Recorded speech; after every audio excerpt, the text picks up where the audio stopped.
Beyond Citadel. A game where you're an anime girl shooting fellow anime girl enemies and monsters, with a complicated lore imbued into the game, with this game being a sequel to The Citadel. However, that game doesn't have any achievements in it, so that's why I haven't played it. This game came out on January 2nd, 2025 with a very deserved overwhelmingly positive on Steam, with a total of 15 achievements in the game, with the game being a boomer shooter similar to the classic Doom game. If you're interested in playing the game for yourself, here's the spoiler warning to get the hell out of here. If you're still here, then grab your guns and prepare to kill some angels.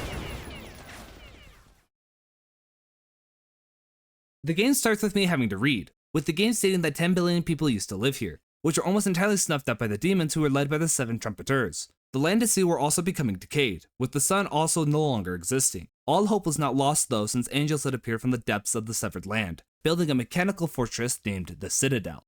Now awaking from our pod, learning the controls of the game, and equipping armor, while also getting double jump hella early. With spectacular parkour, we do get our first gun included with our free tutorial, while being stuck in this room for way longer than I'd like to admit. But I do find my way out and celebrate. Now fighting the first NPC named Eska, but we leave them anyway and select our difficulty. And since I haven't really played any boomer shooters, I choose medium. So if you want to make fun of me, I dare you. But we now enter the prologue, Purified Land, which contains information about some of the angels, and our first proper gun, now getting out the title card. Seeing a temple in the distance and what will become our home base. In the pyramid, we enter the sanctuary, with no one inside except the singular person named Alulu, who is quite happy for us awakening and letting us know we have to gather 7 separate artifacts. So down we go.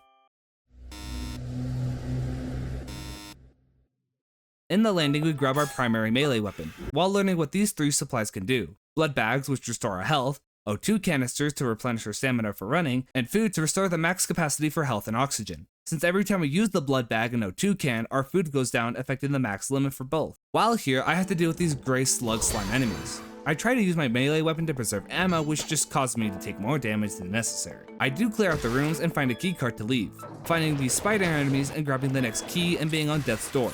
But we do reach the end, proceeding into 1-1. Here I grab my needed pistol. The revolver becomes one of my favorite guns in the entire game, while also having to fight my first gunner enemy, with me using the strat of corner peeking, while also having to fight these red cloaked melee enemies. Through this room, this is where I die for the first time, but in our death we do find our first power-up station.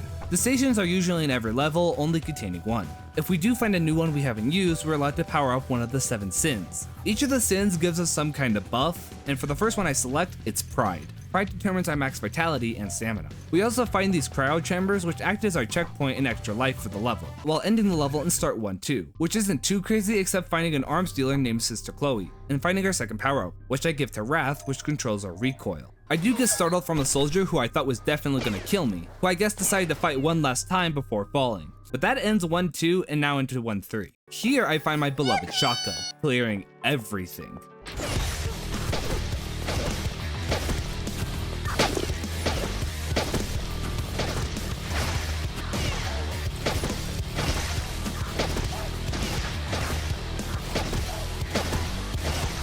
Now reaching the power station, I boost Gluttony, upgrading the capacity of the 3 supplies, while also having to fight these turret mounters, and once I do, entering 1-4. 1-4 is a lot more complicated for escaping, but we do find the station and upgrade Sloth, which determines our recovery upper limit of lifeblood and recovery speed of stamina. Then finding a girl named Sister Haredi, who's a healer. I then become stuck for who knows how long until I find these blue enemies that are annoying to hit since they jump around while being invisible. But that doesn't beat the power of this shotgun. We do find a workbench which allows me to upgrade our guns with the power of gold being this game's economy. We do reach the end, now reaching the boss of this zone. Before entering the fight, we pick up a minigun for ourselves, being provided to us by lovely Sister Chloe. So we're now ready to fight the Demon of Purity.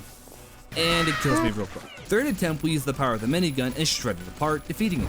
We then activate this purification device to cleanse the land, which just means nuke go boom.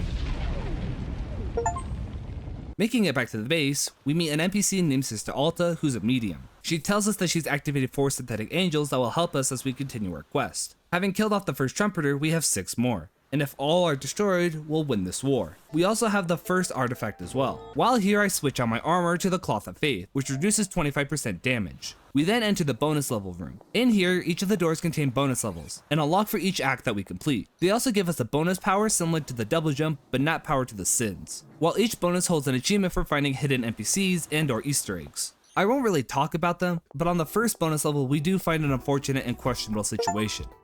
I do die as well, but I do find a food enchantment making them twice as effective. Back at the base, we meet the angels that are going to help us at our most needed moment. Now descending even further. Act 2 provides us with the power grip, allowing me to clear Deathless and going to 2-1, with 2-1 killing me the quickest. These shielded bastards are sometimes strong enough to kill gods, but despite that we do find a flipping rocket launcher, and I'm pretty sure shields aren't strong enough to block that.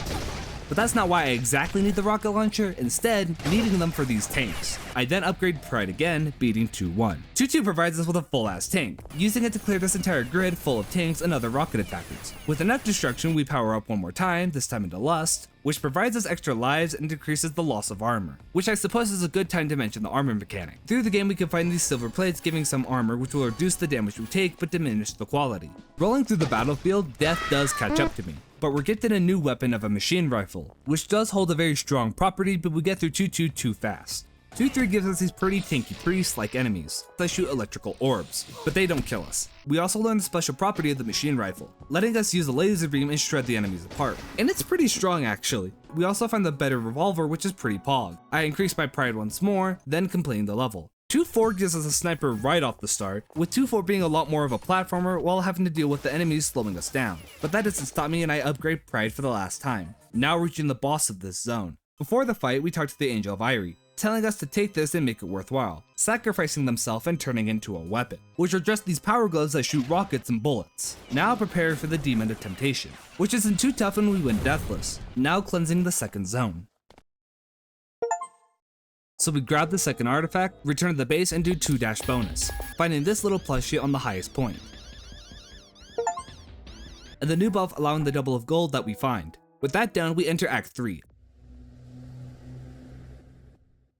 Obtaining the high jump here, now having to do a mandatory water level, which isn't too bad, and despite the reputation, 3-1 is just a massive open water field, needing to find 4 batteries and getting out. This open field makes my snipers shine in the spotlight, but we find a new weapon named the Zeus Cannon, being highly strong against heavy cybernetics, using energy cells to shoot plasma bolts, easily dealing with these pests in the water. I then grab the 4 batteries and with no pride to upgrade, I put it into Envy, which determines the weapon's chance to malfunction and jam, while reducing the chance of losing the thrown mags by 25% when doing a fast reload. And to be honest, at this point in the game, I've gotten a lot better at properly reloading, so it's okay, but just in case. Now out of 3-1 and into 3-2, with me finding the boost really early and putting it into Sloth. Now again entering the waters for a second time, but that doesn't last long and into 3-3, and the water catches up again, but I have the power of Akimbo submachine guns, while being tasked to break these crystals. After breaking them, I do spend a great amount of time trying to find the power station, and when I do, I decide to switch it up and put 2 into Envy, taking 1 out of Pride. Now gone into 3-4, which is a huge city level letting me control the power mech, and it's a blast,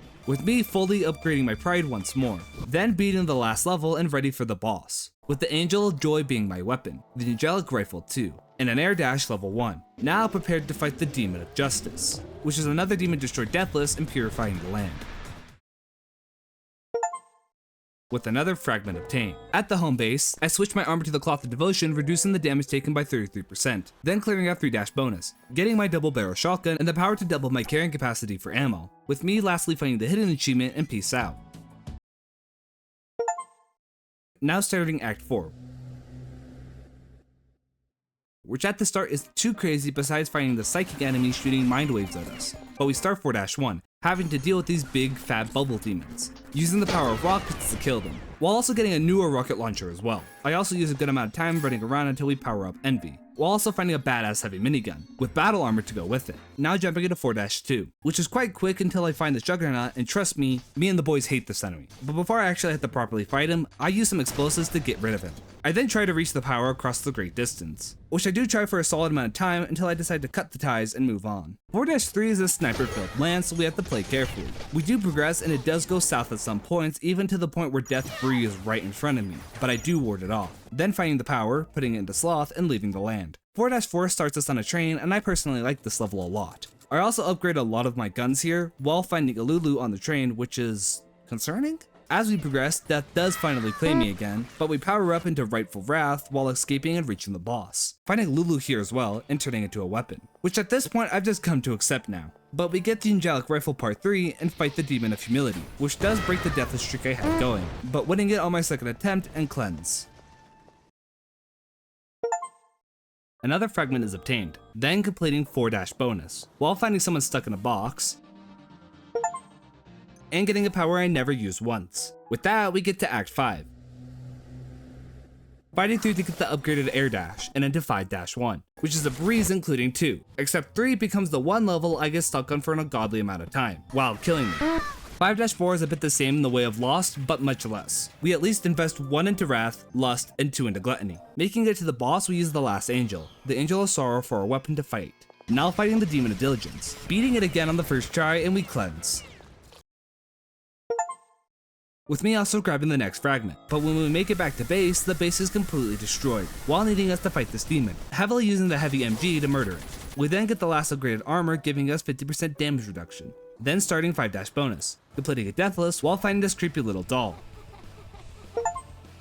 And the power to handle our weapons while sprinting. Now into Act 6. Which gets us a grappling hook, baby! Now getting through 6-1, 2, 3, and 4, while feeding Gluttony and Sloth before reaching the boss. Except all the synthetic angels are gone, so no more free weapons. Now relying on our weapons we've gathered through the journey, to fight the Demon of Patience. But JK on that, since we find a minigun in the arena which goes brrrr.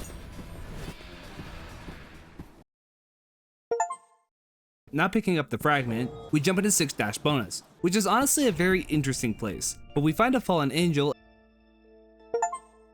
and double my ammunition. Now getting into Act 7. With 7-1 being completely easy. 7-2 is when I finally learned that gold could be used more than just upgrading your weapons, since when you talk to the NPCs you could buy ammo and weapons. Over the course of the playthrough, weapons diminish in condition, causing them to jam more often and eventually breaking and no longer operating. You could use gears on the workbenches to repair them, but you need a lot. So I've been relying on what ammo I can scrounge around and or weapons, but the shop full counters that problem. So I go on the biggest shopping spree in the entire game, getting a bunch of new guns I've never used, but still dying somehow. I then invest 2 more into Lust, then getting into 7-3, which lets us control a fighter mech and have an absolute freaking blast. 7-4 lets us control another tank and blast enemies. We also finally upgrade Greed for the first time, which just gives us a movement speed upgrade. With that, we now enter the last boss level, which kills us right at the start. But we do find the boss, and this time we really do have only our weapons to fight against the Demon of Charity. Despite the disadvantage, we do win on the first try cleansing this land. We now also have the very last fragment needed. We're also on the last bonus level, which gets me the last enchantment that lets us heal twice as much from the blood bonuses, and finding the last hidden NPC, making their head explode. But now with all the fragments, we're now on the home stretch. Now on the epilogue. Which from this point on, it's mostly parkour of that regard, having to drop the fragments off to progress to the next section. Some of them I do properly, others I just cheese the hell out of. Until we finally reach the end of this and find a Lulu, asking us to merge together, fuse together with all the artifacts that contain the consciousness of billions of people during the apocalypse. So when we do, we fulfill our mandate. This game is quite secretive with its lore, since there are multiple videos talking about it. I'm not one of those. There were a few things I didn't bring up in the video, the secret arts being one of them, but it was super fun playing this game, so I feel like giving it a 9 out of 10 angel become weapons in the fun factor, and 3 out of 10 deadly sins on the difficulty factor. None of the achievements are difficult, since most of them are story progression, none of them are also missable either, and the last ones are just in the bonus levels that aren't too difficult to get. I enjoy the game a lot for its diverse amount of weapons and enemies. I've never really played a boomer shooter, but this was an absolute blast. I can recommend this game full-heartedly for those who are looking for this kind of genre. The only downside is that you gotta be aware that you're killing fellow waifus, a cost to pay indeed. And with that, stay chill and watch some anime.